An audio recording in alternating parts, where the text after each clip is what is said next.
Well, I think one of the key lessons of détente is that it takes two to tango. Both sides need to be ready to make concessions, or it's simply not going to be meaningful.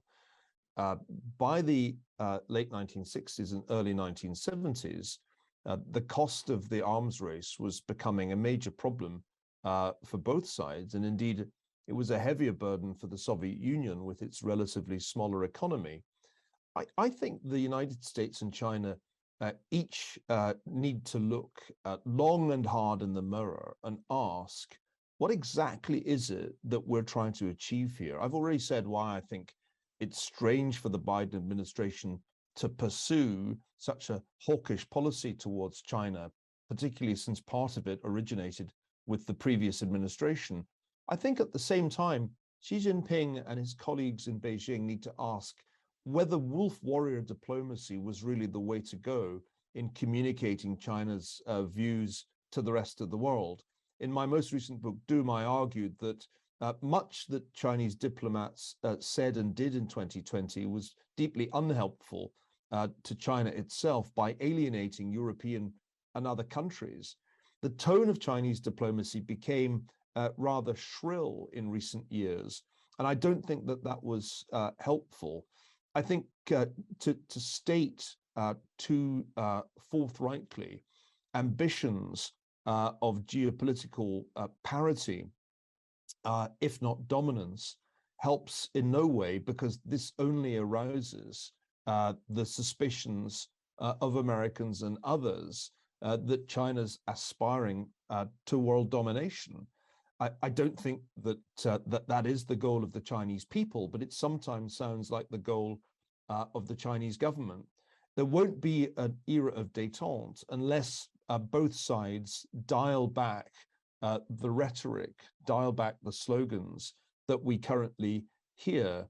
As you suggested, they have all kinds of reasons to cooperate.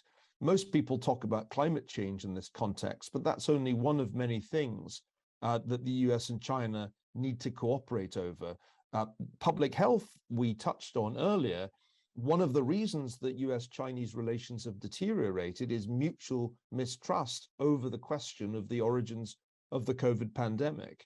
And then we have the big economic questions. The less globalization, the more decoupling, the bigger the inflation problem. And nobody really wins from a world in which we drive inflation up towards double digits. You mentioned, Henry, the danger of famine in large parts of Africa as a result of the disruption caused by the war in Ukraine and the sanctions. It's in no way in the interests of the United States and China for the poorest part of the world to descend into the kind of instability that we've seen in the past. So it seems to me that there are eminent practical reasons why Washington and Beijing should be talking more. And the first step, I think, is to try to put aside the Cold War rhetoric and learn the language of détente again. And that's one reason that I'm motivated to write the second volume of my Henry Kissinger biography, to remind people that détente was not a naive policy. It was not that Richard Nixon deeply trusted and loved Leonid Brezhnev, nor for that matter did Henry Kissinger regard Zhou Enlai as his best friend. These relationships were based on an understanding of mutual interest. And I think that should be the basis of a new era of détente. As I said, it must be preferable for the two sides to talk about their common interests than for them to use high-flown rhetoric and armaments programs to move us down the road towards a confrontation over Taiwan. And let me remind those listening that when my good friends Robert Blackwell and Philip Zelikow studied the issue of what a conflict over Taiwan would look like in a recent paper for the Council on Foreign Relations, one of the obvious points that they made was this would be absolutely economically disastrous, quite apart from the disastrous military damage that would arise. So I think it must be the case that both sides need to change their attitudes before we get ourselves back into such a perilous situation as the world found itself in back in 1962 over Cuba. Thanks, Neil. I think that is really a good advice. Let's really get together, talk about it. I think also probably pandemic has accelerated this kind of isolation, mistrust, and less communication dialogue. Hopefully, now we're going to have G20 later this year. I heard the Indonesia ambassador mention this morning that the G20 will probably will have very successful tendency. So we hope that this top leaders meeting would really reach something. And but you're right. I think every country has its own views, and sometimes how we can really get this third-party international organizations, multilateral system to really glue things together, glue countries together is really, we need to really upgrade and also reinforce the global system. I mean, the global governance is probably falling apart now, and after the war and famine and pandemic and all those crises. So the Chinese economy is also facing a lot of challenges with the COVID reoccurrence, and the U.S. is having this historical high, probably since 90s, the inflation, stagnation. We have so many headaches at home. That's not really busy with all the things outside. And so before we really think hard on this thing, one of the things I'm wondering all the time is that because China has a different system.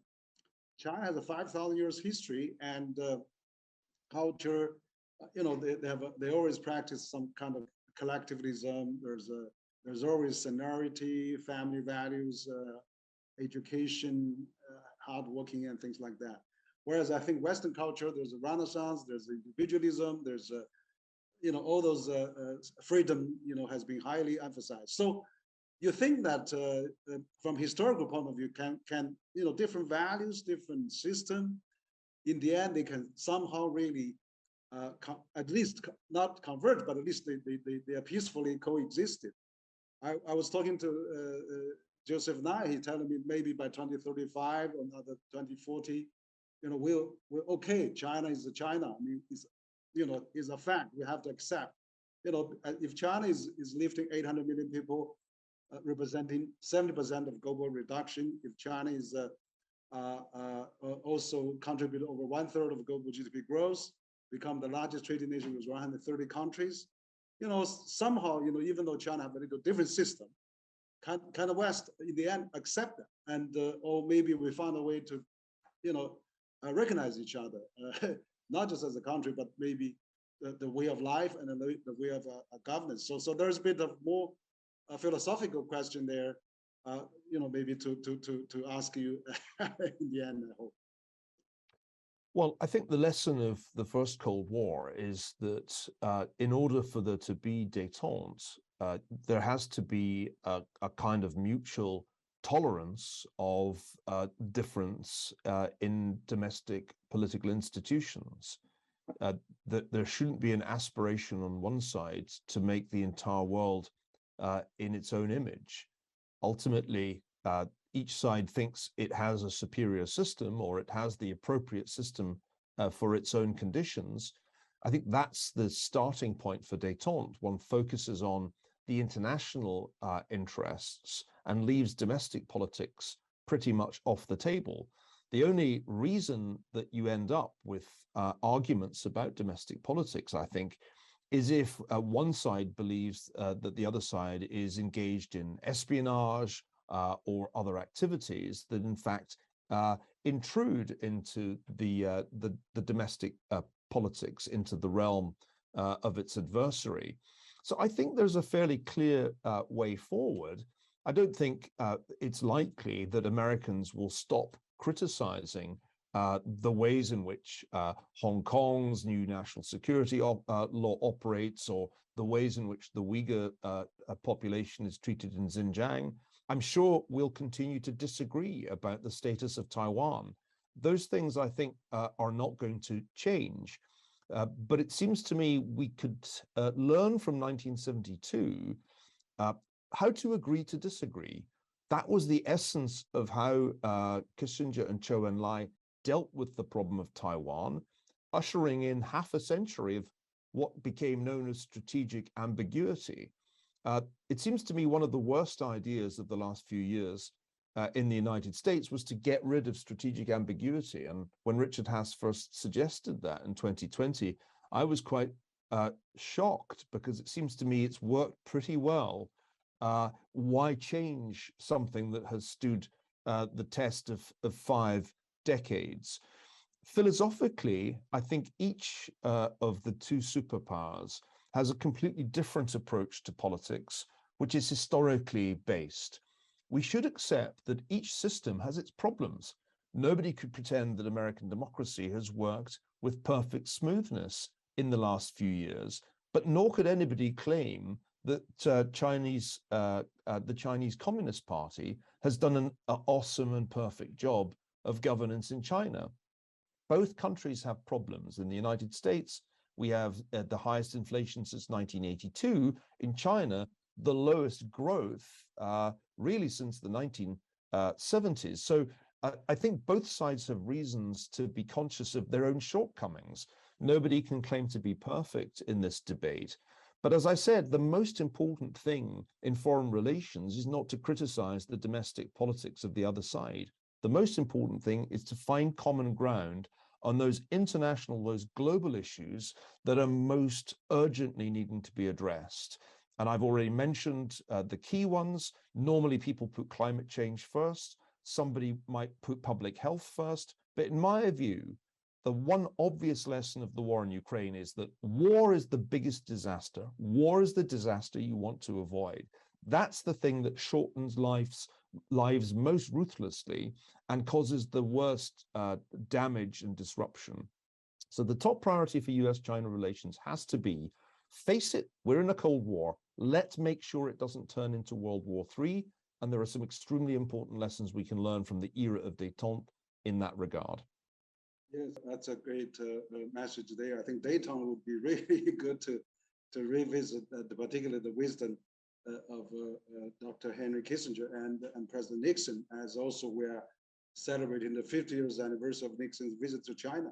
But maybe finally, as a second time, you're writing the autobiography for Dr. Henry Kissinger. I mean, he's a brilliant figure in the 20th and 21st century. We saw him just celebrate his 99th birthday. Incredible. He's so clear-minded.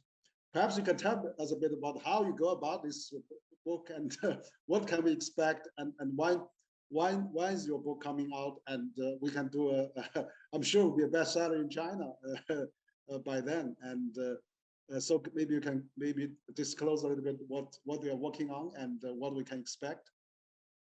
Well, I'm writing it now. I've written the introduction in 4 chapters. That probably means I've got about 16 or so more chapters to write. So I have a lot of work still to do. I hope very much that I can get the book finished for his centenary, for his 100th birthday next year, and have it published soon after that. Needless to say, this volume contains the critical events that we've been talking about, in particular, the opening to China and Richard Nixon's visit to Beijing in 1972. So I think from the point of view of US-China relations, it really repays a return to the primary sources. I'm working my way through tens of thousands of documents from the period, trying to piece together the origins of the improved relations with between the United States and China. And I'm hoping that the publication of the book will remind people of just why it happened and how important it has been for the United States and China to have a relationship, to be in dialogue with one another. As I said, this is not about naivety. Dr. Kissinger never pretended, as some people believed, that China would magically turn into a Western-style democracy, and he's always understood the extraordinary power of history in shaping the political differences between nations. I'm hoping, therefore, to get this book out as soon as possible because I think it's urgently needed. We've forgotten in all the upheaval of the pandemic, in the most recent upheaval caused by the war in Ukraine, we've actually forgotten the dangers of Cold War, the risk in any Cold War that it becomes a hot war. And that, I think, is the thing that I'm most struck by as I read the documents from the early 1970s. They saw, Dr. Kissinger and his colleagues saw clearly how catastrophic it would be if the US-Soviet relationship escalated into World War III.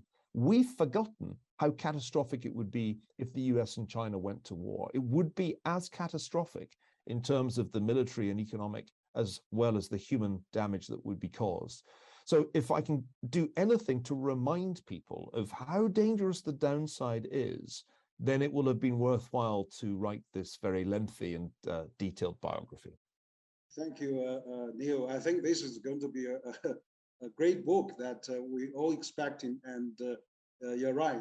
The wisdom of Dr. Kissinger, and he actually, so 50 years, some years ago, come to China and reopened the U.S.-China relation with President Nixon. Was change the world, change the destination of both countries, and to that matter, the whole, globally. And so I'm sure that your book will be serving as a very timely and very important reminder of how the world we are getting to another dangerous phase, and is détente is really absolutely should be revisited, and wisdom of Nixon and Dr. Kissinger should be revalued as well. I mean, we are really needing this kind of people that still alive today had witnessed both century and has witnessed so many things happen, and you are doing such a great job in summarizing, analyzing, and also looking at history and predict the future. So we really appreciate you taking the time to talk to us, and I'm sure we're going to get a lot of food for thought out of your great talk with us. So Neil, I really appreciate you taking the time. We had a little technical problem at the beginning, but I apologize for that. But we had a very busy day. Today we had Henry Paulson in the morning. We had 20 ambassadors come to the CCG meeting room, and we have another China European Business Council, China EU Business Roundtable this afternoon, right before we start. So there's a bit of a catch up, but I'm really glad that we really worked out. And I'm Henry Huiyao Wang, the founder and president of Center for China Globalization. I really appreciate Neil speaking with us. We actually talked, I was at London quite a number of years ago. We were at the same panel. You were just flying from US with your jet lag. I remember well, we shared the same stage with a British think tank. So that was really great. So any last word, and we'll close after your final word. Very briefly, Henry, I think it's extremely important that we have conversations like this, and that through the unofficial channels of academia, we have a discussion about where the US-China relationship goes from here. It's seemed to me that in the last few years, there's been more and more conversation within the United States about China, or within China about the United States. In the end, we need to talk across the Pacific. We need to talk in ways like this. And I hope very much that it won't be too long before we can get off Zoom and be once again in the same room as one another, whether in Beijing or somewhere in the United States. It's been a pleasure to have this conversation with you. It's an important one. And I congratulate you on putting together such an impressive program for this event. Thank you for making me part of it. And I look forward to our next encounter, hopefully in real space as well as real time. Yeah, thank you. We really hope to welcome you here in China, in CCG. I hope that when G20 leaders starting to travel around, the whole world can be lifted from quarantine, probably of some degree. So that day will come soon. I really hope. And really appreciate your time and look forward to see you again in Beijing. Thank you, Neil. I also thank very much our audience, our participant of the conference. Thank you very much. Okay, I'll see you next time. Thank you.